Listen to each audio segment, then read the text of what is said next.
Well, good afternoon, everyone, and welcome to another Franczek PC webinar. My name is Ares Dalianis, and thank you for joining us for this discussion on property assessments, appeals administration, and fairness. We are thrilled and delighted to have with us today Professor Christopher Berry from the University of Chicago. We're going to be talking about what I would describe as really a rip from the headlines topic. Certainly there's been a lot of media coverage of it lately. For the next 45 minutes or so, we welcome your questions. If you do have questions, please provide them through the Q&A function, and I will periodically look and we'll try to weave in your question and our answers as we progress through the program. So Professor Berry, I think it's fair to say, is one of the most knowledgeable people in the country on property assessments in terms of the research he's done and his part of his academic focus. I want to give you a little bit of his background. He had earned his PhD from the University of Chicago in political science. He did a postdoctoral fellowship at Harvard University through the Department of Government. He is the William J. and Alicia Townsend Friedman Professor at the Harris School of Public Policy and at the university generally. He's the academic director of the Center for Municipal Finance. I would highly recommend you going to that website. It's got a tremendous amount of resources. We're going to talk about some of those resources later. And I think most notably, there's a property tax fairness portion of the website, which looks at really jurisdictions all over the country. We'll be talking about that in a minute as well. So Professor Berry, thank you for joining us today. Oh, it's my pleasure. Thanks for having me, and I'm looking forward to the conversation.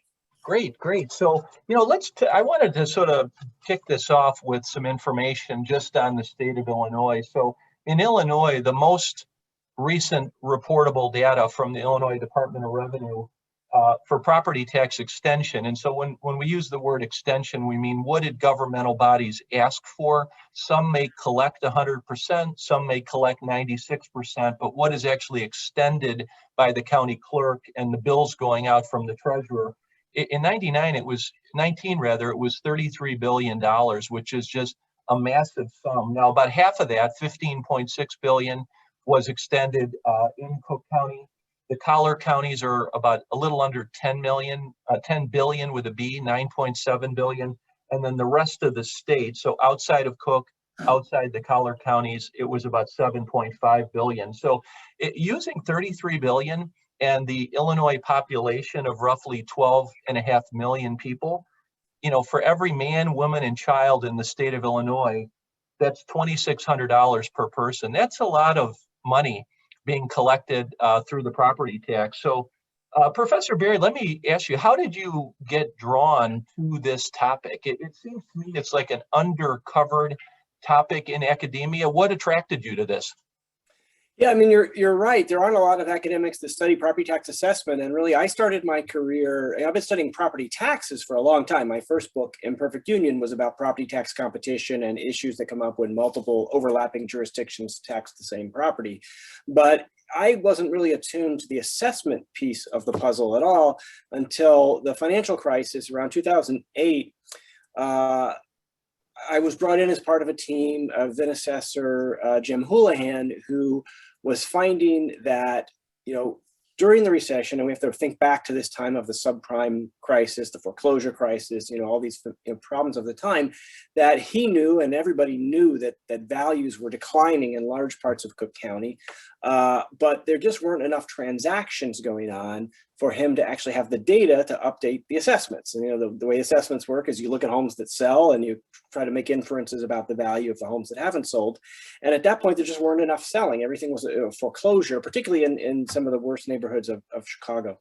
And so he brought in some of us to try to help with him solve that problem. Prior to that, I hadn't thought much of assessment, but in that work, I got access to the data and all the data from Cook County. And one of the things I did was just made a scatter plot of the assessments against prices.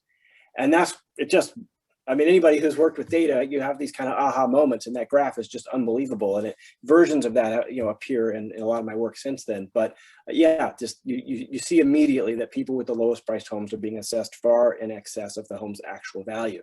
So is that discovery really like so many things, for those of us who do research, a lot of things we find is almost accidental, and this is one that's not what I was looking for, but that's what I found. And so then I really wanted to understand where it was coming from, and been working on it ever since. So, there's about 1.8 million parcels in Cook County, and obviously many, many more throughout the state of Illinois. How do you sort of accept all this data? What do you do with it? What software do you use? Because to a non-statistician, it seems like it would be overwhelming, but presumably it's really not. How does that work? Well, it's really not, but so there's Cook County, and then of course my later work is nationwide. And so the most recent work I've been doing is involving data from 2,600 counties around the country, in which we have about 40 million transactions. So that's a big data set. One of the other hats I wear is I'm involved in a joint degree program between computer science and public policy called Computational Analysis and Public Policy. It's a master's degree. So one good thing about that is I have access to lots of great students and lots of great computational resources. And so we use, the university has mainframe computing resources available to us. And yeah, it's not, in this day and age, I can do a lot of this on my desktop. I use, most of what I do is in a software package called Stata, Okay. but other people on my team use R or Python. So when you first were looking at this, I know one of the things you talked about your discovery, which is sort of, lower value homes are assessed at a higher percentage of value than higher value homes. That evolved into a series that the Tribune did. Called the Tax Divide series. Tell us about the series, how you got involved, what the backstory was on that, et cetera. Sure. So that was a really interesting backstory because, as I said, I had started working on this under Jim Houlihan, and just had discovered this problem. And myself and others on this team tried to help Houlihan come up with some ways of addressing the problem and improving it. And I got involved in this later set of Tribune articles when, a few years from that, a Tribune reporter came to see me and said, I know you were involved in this work under the Houlihan administration, trying to help them improve assessments. And subsequent to that, the Barrios administrator, Joe Barrios was the next assessor, said that they were also using these improvements to try to make assessments more fair. And the reporter said, well, what if I told you they never actually implemented any of these things? And my initial reaction was, well, I would tell you that you're crazy because, of course they did. Why would they go through all the trouble of working with us, et cetera? But anyway, it turned out that he was right, and they never had implemented any of it. And that was the genesis of, my involvement in those stories. This Tax Divide was written by a great reporter who was at the Tribune at that time, now at Bloomberg, named Jason Grotto. And it was his work and his sustained attention to these issues that brought them into the public light at the time. And then my understanding is that series was nominated for a Pulitzer Prize or won a Pulitzer Prize. Something they were finalists. They were finalists. Of course, okay. I think they should have won, but still a great honor to be. I think there are 3 finalists each year, and they were one. And then that came out around the same time as the Assessor Election. What role did that series play? Because I feel like it did have a role in the election too. Yeah, it sure seemed to. I will say that, the election for assessor is not usually the highest profile or sexiest election, on any ballot. And it really became that at the time because of these stories. And I think, a lot of people in the audience live in Cook County and probably even voted in that election. And I think it's fair to say it was the highest profile election of that year. It spilled over into other elections. People were taking positions one way or another, even gubernatorial candidates at the time. People might remember the scandals that came up at that time around Pritzker and having removed the toilets to reduce assessments on his home and things of that nature. So it had a huge impact. And at the time, remember that Joe Barrios, the assessor, was also the chair of the Cook County Democratic Party. He was arguably the head of the Cook County machine. And so the chance that he would lose an election seemed very slim when all this began. But it turned out that he was clobbered. And we got a new assessor who ran on the platform of fixing it. And that's Franczek. Yeah. And so and I realize it takes years and or decades to create these assessment inequities or problems. does your research reflect any changes, or is that data just, it's too soon to pick it up at this point? Yeah, it's too soon to say, what the outcome of Keaggy's reforms have been, just because, the most important reassessment is going to be they reassess different parts of the county each year. It's divided into 3 parts, and a third is reassessed each year. The first reassessment they did was in the northern part of the county, which is really not where most of the problems were.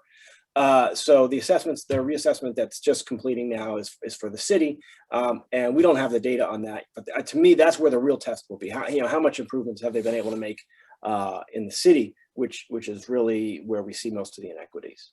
Yeah, and then what sort of caused me to reach out to you for this webinar was a New York Times editorial board piece from April 4th that really took a hard look at some of these what you call regressivity, and I'll ask you to talk about that in a little bit. But did you know that opinion piece was coming, or were you aware that it was in the pipeline?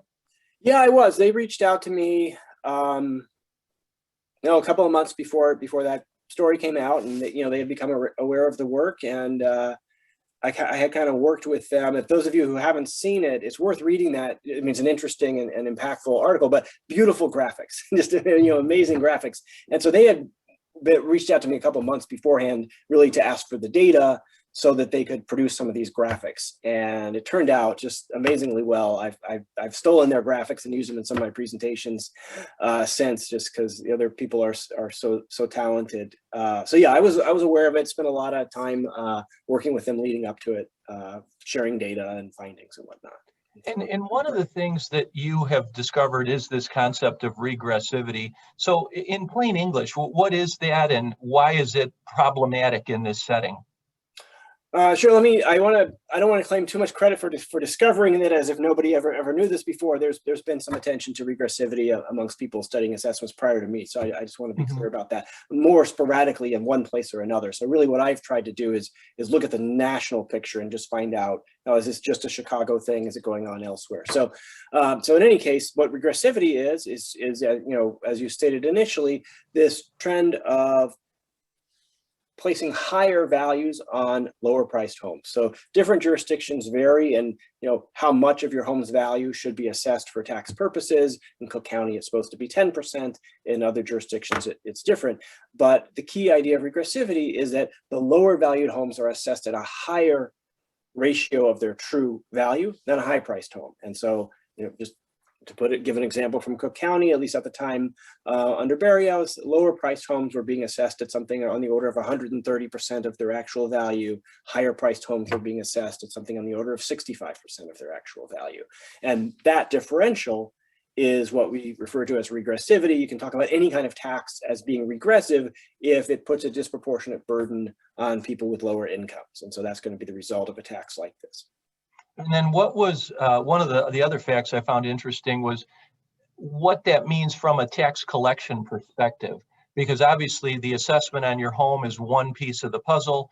The equalization factor from the state, at least in Illinois, the tax rate that's applied are the other components. But did that cause any kind of a shift in who's paying taxes? Yeah, absolutely. I mean, it's good to emphasize that point. The reason we care about the assessments being fair or not is that they are the basis ultimately of the tax. And so, you are taxed, you, the owner, are taxed on the basis of the assessed value of your property. And so if the assessed value is wrong, particularly, in this case, if it's unfair and people at the bottom have too high an assessed value, they're going to pay too much in taxes. And so just to give an example from here in Cook County, based on my estimates, that resulted in about $2 billion of tax payments being shifted essentially to the wrong person. And because of the way our tax system works, there's sort of a fixed levy. There's a certain amount of money that the jurisdictions are going to collect. And so the only question at stake in assessments is who's going to pay it. And so if one group of people is underpaying, so for example, if we undervalue the high-priced homes, we're effectively shifting the tax burden they should have been paying onto the rest of the homes. And so what I found is there's been about $2 billion of taxes shifted from those who should be paying it to those who were meant to pay less. And it's the really big shift is from the top 10% of folks who are underpaid by about $1 billion, with that billion being shifted onto all those in the bottom, sort of the bottom 90% or everybody else, and particularly shifted to those people at the very bottom who are paying too much. Yeah, so I was looking at your website. How many jurisdictions did you examine? Obviously 102 jurisdictions in Illinois, but with the other 49, I think you didn't look at California. There's something unique about California, but the other states you looked at, correct? Yeah, so one of the things we did after we did Chicago, I started, and at that time when we finished doing Chicago, I still wasn't sure if this was a general phenomenon or just, Chicago and Cook County, we have all kind of, we're known for corruption, we're known for lots of, things we'd rather not be known for. And so, I left that thinking, well, maybe this is just a Cook County thing. And Joe Barrios is in cahoots with tax appeal lawyers, and there's Mike Madigan and all that stuff.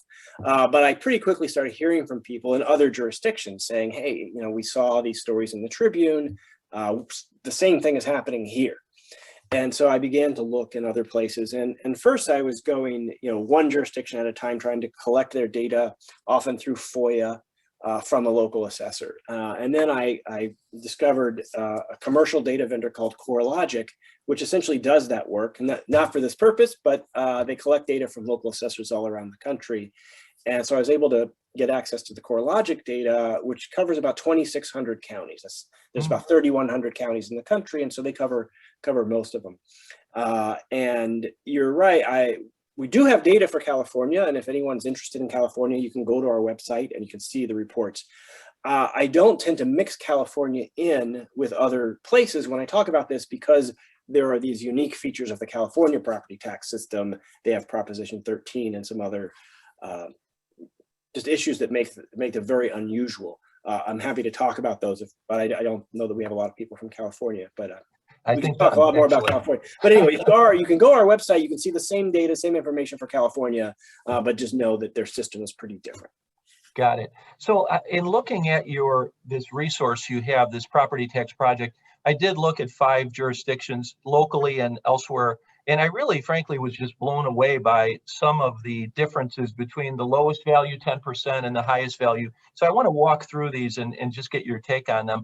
So first and foremost, Cook County, where the lower value homes are assessed at basically 71% higher as a percentage of value than the higher value homes. You talked about that a little bit.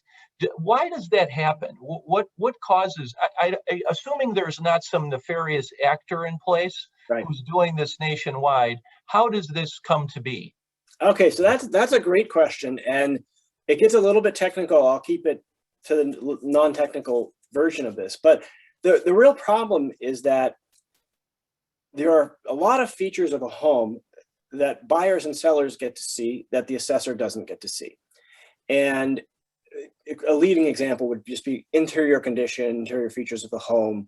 And legally, and you and probably many others on the call know more than I do about the legal basis for this, but it's been agreed that the assessor cannot enter a person's home without their permission in order to do an interior inspection. And as a result, most assessors really don't try to do that. So for example, if you have a home that has a newly renovated chef's kitchen or a spa bathroom or all kinds of great features, the assessor won't know that. Similarly, if the home next door hasn't been maintained very well, maybe has a leaky roof and it's starting to crumble at its foundation, the assessor might not know that either. Of course, a buyer or a seller will know that. And one of the things that's going to mean is the assessor has to value the homes based on the observable facts that he or she can see. And those are going to be basic things like square footage, number of bedrooms. Whenever you have these unobservable differences between homes, there's going to be regressivity, because the home that looks like, say you have 2 homes that are 2,000 square feet and 3 bedrooms, but one is super upgraded inside and the other is not, I have to value them both the same if I'm the assessor, because I don't get to see those interior conditions. That means the one that's much nicer than average is going to be underassessed, and the one that's less nice compared to average is going to be overassessed. And that's really the root of this problem, because every sort of statistical technique we use is something called a conditional average. It's the average based on the observable things about the home. And so that's the root of it. Now, there's other features that can exacerbate this, which we could talk about. Appeals, so people with more valuable homes are more likely to appeal. That's going to exacerbate the problem. Various jurisdictions have caps on how much the assessments can increase over time. And so what's that going to mean is that properties that are becoming very valuable over time or growing faster than average will over time become underassessed because you can't raise the assessment to keep up with it. So there's other factors that will add on to or exacerbate the problems, but the fundamental problem is one of just what the assessor can see and what she can't see. Yeah, so, and then I looked at DuPage County, so obviously just west suburban Chicago area. There it was 1.21 times, meaning the lower value homes, the 10% lowest value homes were 21% overvalued compared to the highest value. So that's obviously a huge improvement, but still, yeah, that's actually pretty good in the scheme of things. Yeah, so given that regressivity is always going to be an issue, as you've said, what is sort of the baseline amount of regressivity where we say, hey, that's good enough? We can live with 10% or 20%, or what is that baseline amount? You know, that's a great question, and that's really a societal question. That's something that has to be answered by our elected representatives, by the voters. I think what's going on now is most people are not aware of this, and so we're just accepting all forms of regressivity, and we will have to make a decision as this problem becomes acknowledged about how good is good enough. And it really shouldn't be the assessors making that decision. It should be the voters and their elected representatives, because I think we have to compare property tax to other possible sources of revenue we could be using. I mean, none of them are perfect, right? So we could think about, well, the property tax versus an income tax or a sales tax, for example. And we should have to say, well, how much inequality, how much regressivity are we willing to tolerate in property taxes, and given the other desirable features of a property tax, before we would want to switch to something else. And I also looked at Polk County, Iowa, and this was the one that seemed to me to sort of be the gold standard. They were at just 1.13, so basically 13%, which is, hugely an improvement over Cook County, significantly better than DuPage.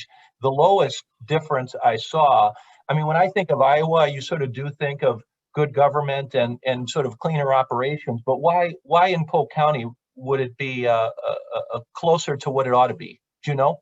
Well, obviously I can't speak to Polk County, Iowa, but I can just tell you in general, the factors that would lead one jurisdiction to have better assessments than another.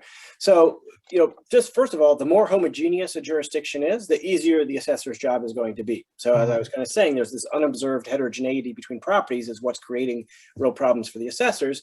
If properties are very homogeneous, you're going to have an easier job. So if the ones that sell are pretty, if assessing everybody at average is pretty good, you're going to have an easier job. So that would be my first guess in terms of what most of the variation is due to.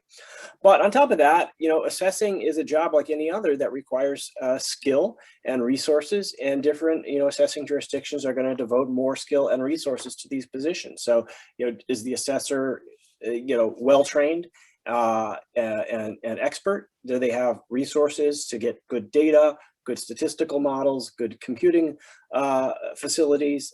Do they have high quality staff that can do regular updates? Those kind of questions will all be a factor in what makes one better than another.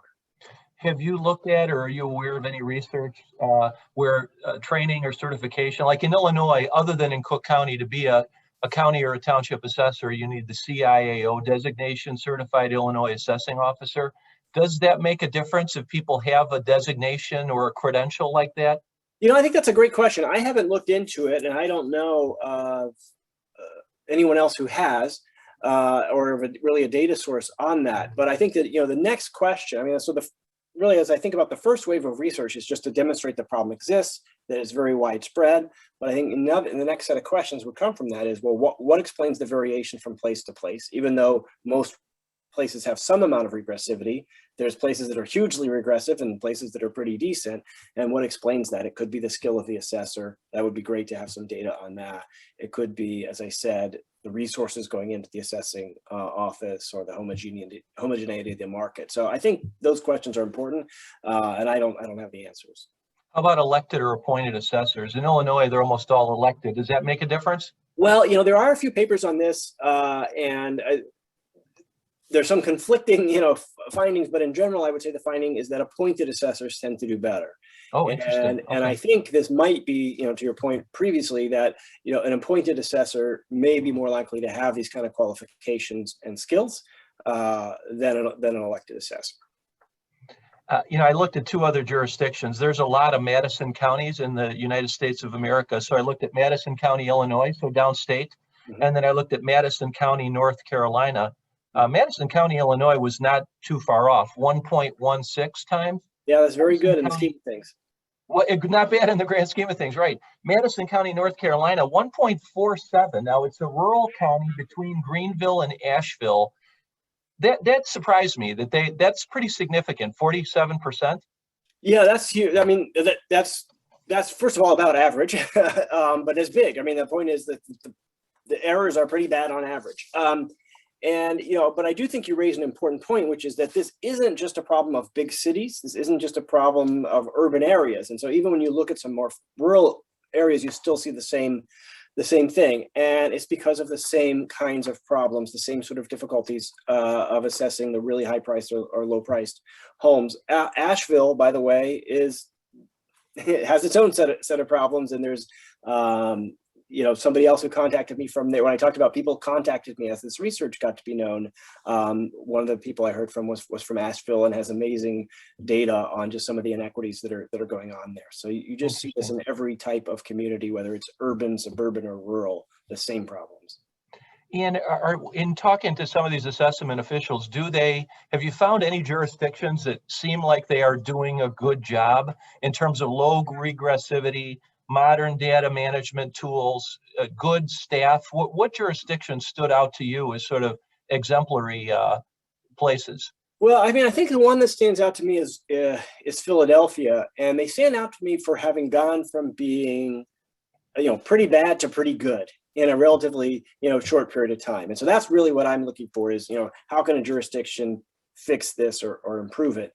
And so in Philadelphia, under the mayorship of Michael Nutter, he really was aware of the problem and decided that he wanted to fix it. And that already puts Philadelphia way ahead of virtually any other place that I can think of, is that you had a mayor, which is to say a leader, who wanted to fix the problem. If you'll remember, in Cook County, we've never had a mayor, or we don't have a mayor. In Chicago, we've never had a mayor who actually took leadership on this. Rahm Emanuel dodged it when he was mayor. I haven't heard Lori Lightfoot talking about it. So already I would say Philadelphia had a great head start by just having a leader who wanted to fix it. But he reformed that assessing office. He removed the assessor who was in place at the time. He brought in an outside, as you said before, like highly trained, well-regarded assessor from another jurisdiction, gave him resources and staff. They recollected data, they improved and modernized their system. And as I said, they're not perfect, but they went from being, pretty bad to pretty good, which is to show that it can be done. Not completely fixed, but the reform can work with leadership from the top and the willingness to invest in the office. How about using exemptions a little bit more? Because, in Illinois, there's homestead exemption, senior homestead, a lot of different exemptions for veterans, disabled folks, disabled veterans. There's just probably 10 or 12 different categories. Would having a bigger exemption for lower value properties, presumably that would address the problem in some way, don't you think?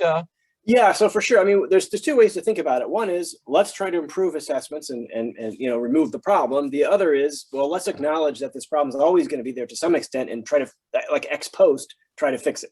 Remedy it. And so exemptions are one example. Now, this gets into some legal issues that I'm sure know more about than I. I don't know if you can have an exemption that's just targeted to homes on the basis of their value, because that implicitly is making a differential tax rate. But maybe you could. That's why a lot of our exemptions are targeted towards other things, like age or veteran status or what have you. Now, I do know that in Detroit, for example, anyone who earns below the federal poverty rate is exempted from paying property taxes altogether. And so that's another kind of example, try to help people who we think are most likely to be hurt by this kind of regressivity and provide another remedy for them. Now, that doesn't work perfectly in Detroit because there's lots of other issues. People have to be aware of the benefit and they have to actively claim it. But anyway, in principle, you can imagine these kind of things trying to help those people. Well, let's talk a little bit more about Detroit, because my recollection from what I've read of your research is that was an example of where things are not so good and have not improved. Is that accurate? Boy, that is accurate. And Detroit is just a real tragedy. So in addition to having all the problems of regressivity that we find elsewhere and having them much worse, there's an additional layer in Detroit, which is that the county is required to foreclose on anybody who doesn't pay their property taxes for 3 consecutive years. So in lots of jurisdictions, there's the possibility of a foreclosure for failure to pay taxes, but it's not generally automatically implemented. But in Michigan, it's automatic. And fully 1/4, it's just absolutely amazing, 1/4 of all homes in Detroit have been foreclosed on for failure to pay taxes. Okay, so we're not talking about people being foreclosed on by their bank, we're talking about people being foreclosed on by their government for failure to pay property taxes, which, by the way, those property taxes were not fair to begin with. So in other words, we give you a tax bill that's way too high, you don't pay it, then we take your home. And so that's 100,000 properties been foreclosed on in Detroit. And that's a tragedy. There were some attempts to reform the system. This maybe gets into too much the nitty-gritty of Detroit, but yeah, they have made some attempts to reform the system. They have failed. You know, I've done some subsequent research just showing that their attempt at a reappraisal just didn't work, didn't make the system more fair, and they continue to overcharge people at the bottom very consistently. Well, we talked a little bit earlier about the appeals process, and obviously that's sort of a entire industry in Cook County and throughout Illinois as well. How does that factor in? Did you see that as being an issue, or is it just sort of at the margins? You know, it's for sure an issue. And I would say, you know, we've been talking mainly about residential property. And I would say on the residential side, you know, appeals are an issue, but they're certainly not the main issue. In other words, if you look at the original assessed values before any appeals happen, they're already very regressive. Yes. Now, appeals tend to come disproportionately from people with the highest valued homes who, by the way, were not overassessed to begin with, but they tend to be granted almost automatically. So what we found is about 80% of appeals are granted in Cook County, and regardless of whether you were overassessed. So even if you were underassessed, you have about an 80% shot of getting your value reduced. However, like I said, the assessments were already so regressive to begin with that appeals don't add that much new regressivity. They make it worse, but it was already bad. Now, I think on the residential side, appeals are much more consequential, but on the commercial side, you know, appeals are much more consequential, but that's a whole different beast, commercial assessments. But that's where a lot of the real money is for these tax appeal lawyers like your Madigans, your Burks.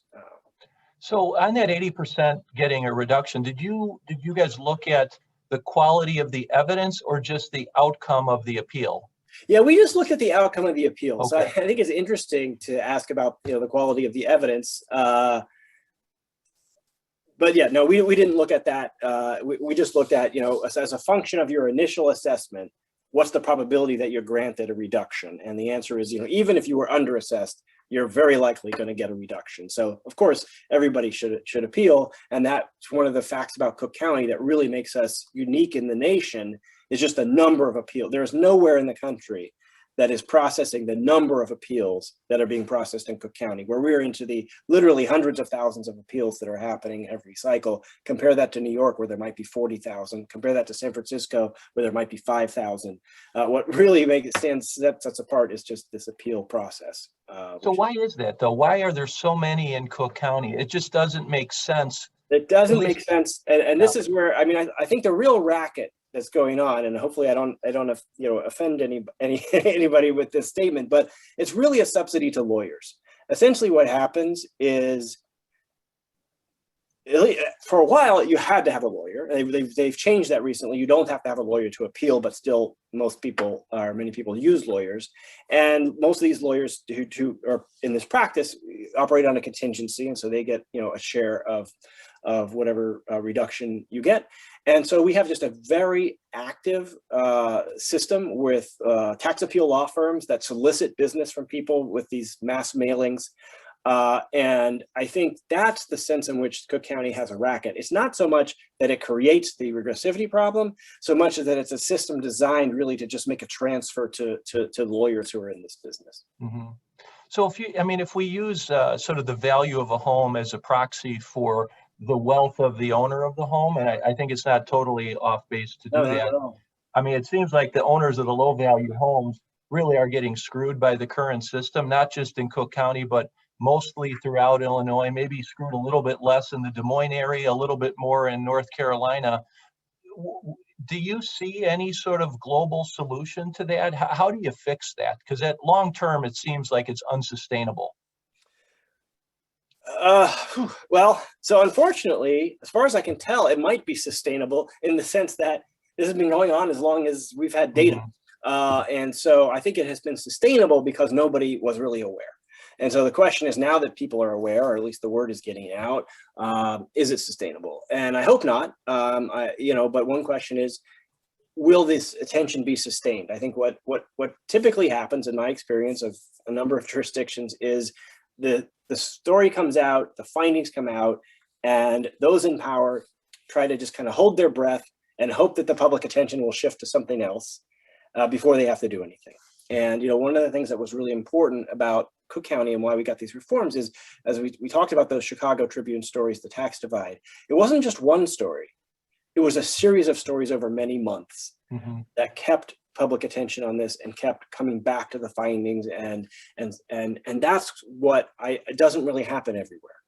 So that kind of thing is really important. But let's suppose you could get the will to fix it, and which, as I said, I think is the highest hurdle. I just think the highest hurdle we have is most public officials, A, don't want to acknowledge the problem, and B, don't really know what to do about it, even if they did, which is partly why they don't want to acknowledge it. How do you fix it? And like I said, I think there's an upper bound to how much of it can be fixed, because, as I said, with this data issues, the amount of things the assessors just don't get to see about a home are always going to create some regressivity. So I don't think it can be fixed, but it can be improved. But I do think it involves, what happened in Philadelphia, which is leadership from the top, which is resource devoted to the assessing office, and which is expertise. And in a lot of jurisdictions, all three of those things are lacking. And so I think, until that starts to happen, we're going to see these problems continue. Yeah. So I want to ask you another area of inquiry that you've dug into are the Cook County scavenger sale. So it's sort of related to property taxes, but a little different.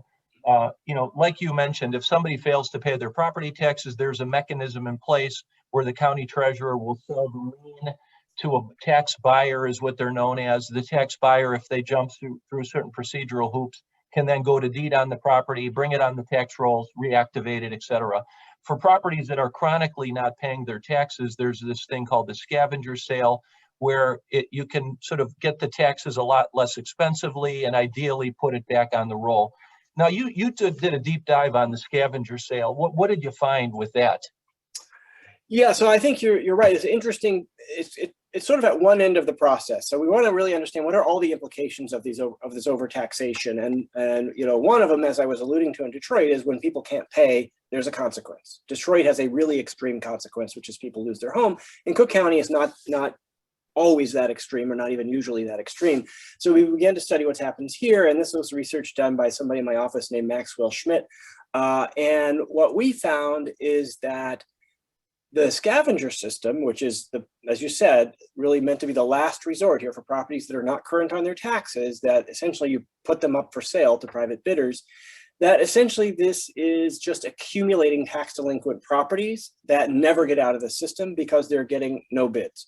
And so we now have on the order of 30,000 parcels, 30,000 properties in Cook County that are in this scavenger system, that every 2 years there's an auction.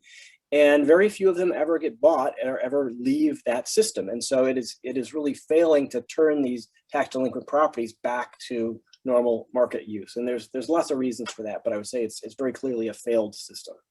Got it. Okay. And then we got two questions, Chris. One is, should folks be advocating for an independent assessment of property? And I'm not sure who would be that independent actor, but have you given any thought to that? Yeah, so yes, I think it's really interesting. And in principle, it's the state government that has ultimate authority here. And you could think of the county governments as being offshoots of the state. They report to the state, are accountable to the state. And one of the things we found is that most state governments are really not doing much to supervise local assessors or to maintain quality. To give an example from here in Illinois, the Illinois Department of Revenue does studies of local assessing jurisdictions, and they produce reports on their website, and they report whether the assessor has met basic industry standards of fairness and uniformity. And if you look at those reports, you'll find that about 90% of jurisdictions in Illinois, by IDOR's own studies, have found to be regressive and unfair. And for a decade, you can go on there and get these reports going back for a decade showing that by IDOR's own reckoning, assessments are unfair. And yet nothing is done. And so I think there must be a law that requires them to do these reports, but no law that requires anybody to read them or take any action. So I think, to this question, should we require an independent audit? I think that would have to come from the state. I think the state has lots of powers vis-a-vis these local assessors to either, do its own assessment if it wanted to, or put some kind of standards that it would enforce on local assessors. But to date, that really hasn't been done. The other sort of source of this information is through appraisals. So an assessment, of course, is done by the local assessor for tax purposes. An appraisal is done by a private appraiser. So often people would have an appraisal when they're getting a mortgage, for example, and the bank requires you to have an appraisal of your home to make sure that it's worth an amount that can support the mortgage that you're applying for. And so that's another source of data. Interestingly, a lot of people who've studied appraisals, and I have not, but the people who've studied it find that appraisals have the opposite kind of bias. So often the lowest valued homes, or the homes in the low value neighborhoods, tend to be undervalued by appraisers. And so what this means is these people who own these kind of homes are facing a double whammy. When they're trying to get credit, when they're trying to get their mortgage, they're often facing a credit constraint because their homes are being undervalued. Once they own the home, for tax purposes, they're being overvalued. And so as I said, they face this kind of double whammy. But there is this additional independent source of information from appraisers, and there are some assessors, including Franczek and others, who believe that if the assessors could get access to some of the data that the appraisers have, they could do a much better job with assessments. Now, I think there's a bunch of legal and political issues involved in that, in their ability to get access to that kind of data. But one of the things that makes appraisers, gives an advantage to the appraiser, is the appraisers can enter your home. In fact, you've invited them in, you want the mortgage, and so you invite the appraiser to enter your home, which means all the things I was saying an assessor, can't always see, the appraiser can. And so they can know a lot more about the home's actual value. So I think there's possibly some chance of leveraging some of that data from the appraisal side to improve assessments. But as I said, there's, I think, some political and legal issues at stake there, and being able to actually make that happen. Right, and as you know, on many properties, there's really two sets of appraisals. There's the appraisal done for financing purposes or for the disclosure to the SEC or something like that, and then there's the appraisal used for the property tax appeal, and they tend not to land at the same number. That's for sure. Yeah. So we had one other question that came in during the registration about, do you see Illinois implementing a property tax freeze? So have you given any thought to that at all? I don't. I guess one question is it likely? And the second question would be, is it a good idea? I don't think it's likely, in the sense that, I've really only heard that talked about recently in the context of the progressive income tax. So, the fair tax proposal, at the time they were kind of working on that, there were some who were advocating that it should, if we were to pass the so-called fair tax, we should pair it with a property tax freeze, because we would be increasing income taxes. We should therefore freeze property taxes. It wasn't adopted then, and now that the fair tax has failed, I don't see it being likely that we're going to go back and adopt a property tax freeze. That's a political question, but that's my sense. Yeah.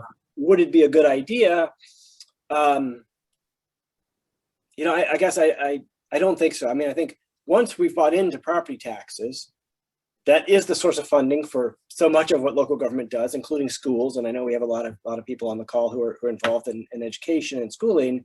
That's their primary source of revenue. And so I don't think we can say, yeah, we're going to rely heavily on property taxes to fund schools, but and if they're unfair, we'll just freeze the tax, because that really punishes schools, and they're not the ones in control of this quality of the assessments to begin with. So I don't think it's a great solution to the problem. I think the real solution, as we talked about before, is to try to improve the quality of the assessments, and which will then make the basis of school funding more fair.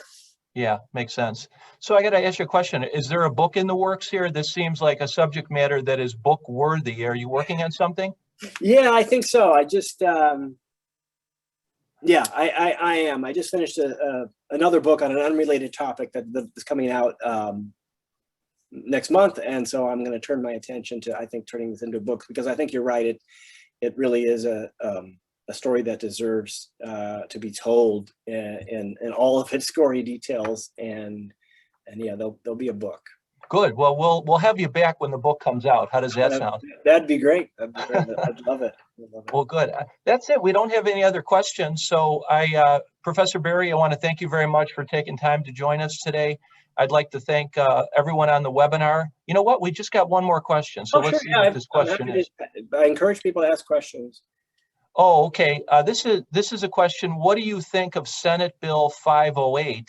So 508, now that was the bill that had the assessor's data package in it. You talked about Assessor Kagi seeking that until the bitter end. That's the bill that included his information, seeking appraisal, seeking physical description of properties, all the stuff you think would make for better assessments. It was then stripped out of the bill. Yeah, was this primarily focused on commercial property? Yes, it was. It specifically excluded residential, right? Yeah. So I think we haven't talked a lot about commercial property, but just to say a couple words on that, which is important to understanding why this was probably a good idea, this bill. The way they do assess residential property is they look for other similar homes that sell, and then they essentially use these comparables to figure out what a home that didn't sell might be worth. So your home didn't sell, but here's some comparable homes that did sell, and that should tell us what your home would be worth. There's all kinds of flaws in that method, but it's a reasonable method. There's a really hard problem on the commercial side, because commercial properties tend to be much more unique. And so if I wanted to know, for instance, what is the Sears Tower worth, I can't look at the 5 other comparable Sears Towers that sold recently, because there aren't any. And so assessors use a completely different method to value these kind of commercial properties, which is something called usually is called the income method, which is they try to just figure out what it's worth based on the income that it produces. And that's really hard to do for a whole host of reasons. But again, it's a data problem.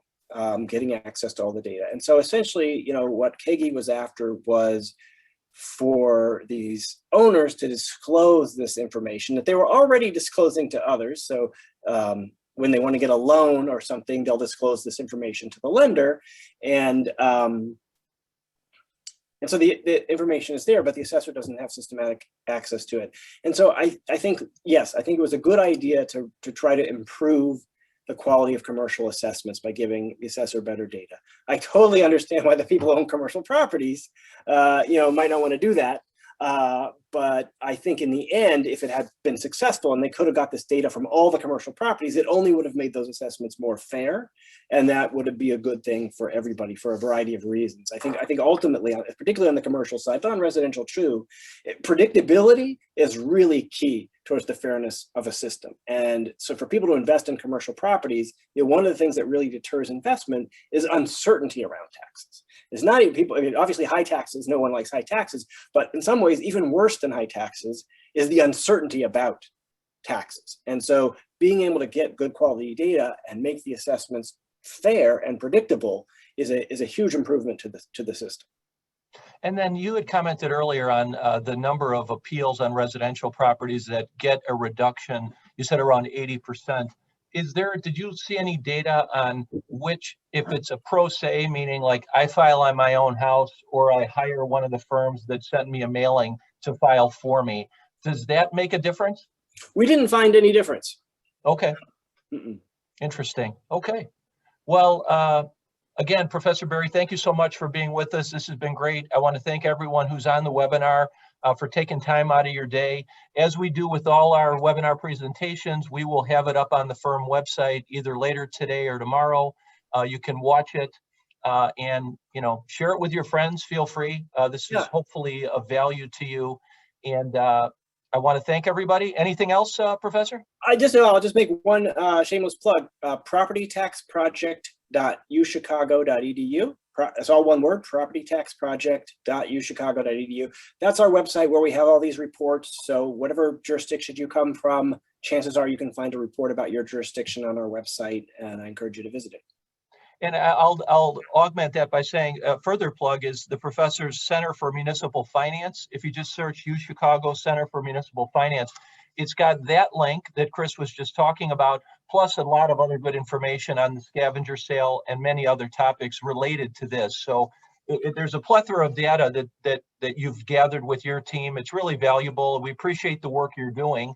And thanks everybody again. This has been great. We appreciate your time and thanks for joining us. Thanks so much for having me. You're very welcome.